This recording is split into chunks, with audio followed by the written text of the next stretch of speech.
श्री स्वामी समर्थ. नमस्कार, मी नंदिनी. माझ्या यूट्यूब चॅनलवर तुमचं खूप मनापासून स्वागत करत आहे. तुमच्या मनातील सर्व चांगल्या इच्छा स्वामी महाराज पूर्ण करो ही स्वामींच्या चरणी प्रार्थना करते आणि आजच्या नवीन व्हिडिओला सुरुवात करते. येत्या 14 जानेवारीला म्हणजेच उद्या मंगळवारी आलेली आहे मकर संक्रांती. मकर संक्रांती हा सण 3 दिवस साजरा केला जातो.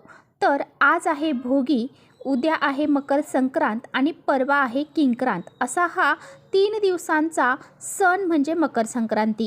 सूर्य जेव्हा एका राशीतून दुसऱ्या राशीमध्ये प्रवेश करतो, म्हणूनच मकर संक्रांतीच्या दिवशी स्नान संध्या करून त्या प्रक्रियेला संक्रांत असं म्हटलं जातं. आणि सूर्य जेव्हा मकर राशीमध्ये प्रवेश करतो त्यावेळेस मकर संक्रांत ही साजरी केली जाते. सूर्याला जल अर्पण केले जाते. असं म्हटलं जातं की मकर संक्रांतीपासून चांगले दिवस यायला सुरुवात होते आणि या दिवशी स्वर्गाचे दारही उघडे असतात आणि त्यामुळेच या पवित्र वातावरणामध्ये जेव्हा आपण काही दान धर्म पूजा त्याचबरोबर सेवा आणि उपाय करतो त्याचे पुण्य फळ हे आपल्याला खूप अधिक पटीने मिळत असते. त्यामुळेच आपल्याला काही प्रभावी उपाय देखील करायचे आहेत.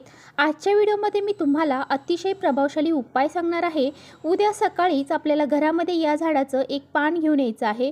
या झाडाचं एक पान जर आपण सकाळीच घरामध्ये घेऊन आलात तर आपल्या 7 पिढ्यांचं दारिद्र्य नष्ट होईल. त्याचबरोबर तुमची कितीही कठीणातील कठीण इच्छा असू द्या ती नक्कीच पूर्ण होईल. इतका हा प्रभावशाली उपाय आहे. हा उपाय कसा करायचा आहे याबद्दलची संपूर्ण माहिती आजच्या व्हिडिओमध्ये आपण जाणून घेणार आहोत. त्यामुळे तुम्ही कुठे व्हिडिओ स्किप न करता शेवटपर्यंत नक्की बघा, जेणेकरून तुमच्यापर्यंत योग्य ती माहिती पोहोचेल. आपल्या चॅनलवर जर नवीन असाल तर चॅनलला लगेच सबस्क्राईब करा आणि असेच माहितीपूर्ण व्हिडिओ पाहण्यासाठी बेल आयकॉनलाही प्रेस करा. म्हणजे मी जेव्हा कधी नवीन व्हिडिओ अपलोड करेन त्याचं नोटिफिकेशन सर्वात अगोदर तुम्हाला भेटेल आणि तुम्ही एकही व्हिडिओ मिस करणार नाही. त्याचबरोबर कमेंट्समध्ये श्री स्वामी समर्थ लिहायला अजिबात विसरू नका.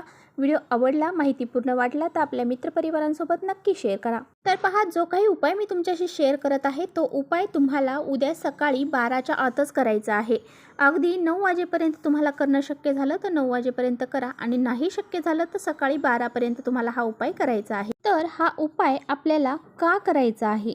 जर तुमची खूप दिवसापासून एखादी इच्छा आहे आणि ती इच्छा कितीही कष्ट मेहनत केले तरीसुद्धा पूर्ण होत नाही, तसेच तुम्ही कोणतंही महत्त्वाचं काम करायला गेलं की ते काम पूर्ण होत नसेल, म्हणजे त्या कामामध्ये सतत काही ना काही अडीअडचणी ह्या येत असतील. जर तुमची एखादी खूप कठीण इच्छा आहे, तुमची लक्ष्मी प्राप्तीबद्दल इच्छा असेल, नोकरी प्राप्तीबद्दल असेल किंवा तुमच्या घरावर मोठं कर्ज आहे ते कर्ज फिटण्याबद्दल असेल किंवा मुलांची प्रगती होण्याबाबत असेल, पतीची प्रगती होण्याबाबत असेल, तुमची कोणतीही कठीणातील कठीण इच्छा असू द्या ती पूर्ण झाल्याशिवाय राहणार नाही. खूप असा हा प्रभावशाली उपाय आहे आणि हा उपाय उद्याच करण्याला खूप महत्त्व आहे. त्याचबरोबर जर तुमच्या घरामध्ये सतत वाद विवाद कलह या गोष्टी घडत असतील, तुम्हाला एखादा शत्रू त्रास असेल, तुम्हाला एखादा शत्रू त्रास देत असेल आणि त्यामुळे तुमच्या घराची प्रगती ही खुंटली गेलेली आहे, त्यामुळे तुमच्या मुलांची प्रगती होत नाही, तुमच्या पतीची प्रगती होत नाही किंवा तुमच्या कुटुंबाची देखील प्रगती ही होत नाही. शत्रू हा तुमच्या घरातीलही असू शकतो किंवा शेजारी पाजारी सुद्धा असू शकतो. काही शत्रू असे असतात, तोंडावर गोड बोलतात आणि मागे आपली जे काही वाईट कर्म आहेत तर ती करत असतात. असे काही जळाऊ प्रवृत्तीचे लोक असतात की त्यांना आपली प्रगती झालेली खपत नाही आणि ते आपले प्रगती होऊ नये म्हणून भरपूर धडपड करत असतात. असा हा शत्रू त्रास दूर होण्यासाठी, शत्रू नष्ट होण्यासाठी किंवा तुमचा तो शत्रू जो आहे तर तो अगदी तुमच्या समोर लोटांगण घालेल, तुमच्यासमोर माफी मागेल, असा हा अत्यंत प्रभावशाली उपाय आहे. हा उपाय तुम्ही उद्या सकाळी नक्की करा. हा उपाय कसा करायचा आहे तर आता ते पाहूया. तर पहा, आपल्या आसपास जे झाडं झुडपं असतात तर त्यामध्ये साक्षात देवी देवतांचा वास असतो. मकर संक्रांती या काळामध्ये पृथ्वी तलावरती सकारात्मक ज्या लहरी आहेत त्या खूप अधिक पटीने असतात आणि अशा ह्या सकारात्मक लहरी ज्या आहेत त्यांचा फायदा हा आपल्याला होत असतो. ज्यावेळेस आपण असे काही प्रभावी उपाय करतो त्याचे पुण्यफळ हे नक्कीच आपल्याला प्राप्त होते. तर हा उपाय करण्यासाठी तुम्हाला सकाळी लवकर उठायचं आहे. अगदी ब्रह्ममुहूर्तावर तुम्ही उठले तरी चालेल. पवित्र गंगेमध्ये जर जाऊन स्नान करणं शक्य झालं तर तुम्ही नक्कीच पवित्र गंगेमध्ये जाऊन स्नान करा. जर ते शक्य नसेल तर अंघोळीच्या पाण्यामध्ये तुम्हाला थोडेसे पांढरे तीळ, हळद टाकून अंघोळ करायची आहे. त्याचबरोबर तुम्हाला उद्या सकाळी अंघोळ करायची आहे. अंघोळ केल्यानंतर सूर्यदेवांना अर्घ्य द्यायचा आहे. अर्घ्य देताना त्यामध्ये सुद्धा तुम्हाला थोडेसे पांढरे तेल टाकून अर्घ्य द्यायचं आहे. त्यानंतर तुम्हाला तुमच्या देवघरातील देवांची पूजा करून घ्यायची आहे, सुगडांची पूजा करून घ्यायची आहे आणि त्यानंतर तुम्हाला हा उपाय करायचा आहे. घरामध्ये धूप, दीप, अगरबत्ती लावायची आहे. सकारात्मक वातावरणामध्ये हा उपाय करायचा आहे. तर तुम्हाला एक तांब्याचा कलश भरून घ्यायचा आहे. त्यामध्ये स्वच्छ पाणी भरायचं आहे. त्यामध्ये थोडेसे पांढरे तीळ तुम्हाला घालायचे आहेत. थोडंसं कच्चं दूध टाकायचं आहे आणि हे पाणी घेऊन तुमच्याजवळ असणाऱ्या पिंपळ वृक्षाखाली तुम्हाला जायचं आहे आणि त्यानंतर तिथे तुम्हाला पिंपळ वृक्षाला हे पाणी अर्पण करायचं आहे.